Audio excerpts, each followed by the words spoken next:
Balik po tayo sa mga balita. Suportado ng ilang mambabatas ang naunang panawagan ni Pangulong Ferdinand Marcos Jr. na bigyan na ng sariling legal department ang Philippine National Police para sa mga pulis na hindi kayang kumuha ng sariling abogado. Ito'y para maiwasan na rin daw ang mga asunto sa mga pulis habang ginagampanan nito ang kanilang mga tungkulin.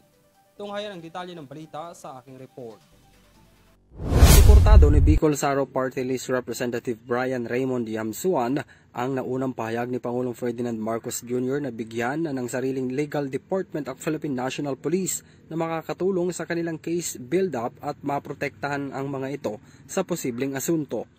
Ayon kay Yamsuan, bilang dating opisyal noon ng Department of the Interior and Local Government o DILG, napakaraming suspects ang nakakalaya dahil sa mga magagaling na abogado nito. Bagay na matagal na raw problema ng PNP.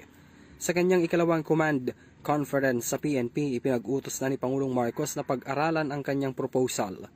Ayon sa Pangulo, ang legal department na ito ay magbibigay ng legal na tulong sa mga pulis, lalo na sa mga hindi kayang magbayad ng abogado.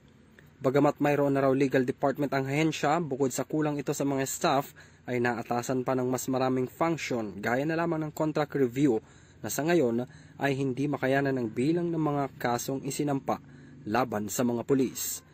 Para sa EuroTV News, ako si Henry V. Nicolas, sumasaludo sa bawat Pilipino.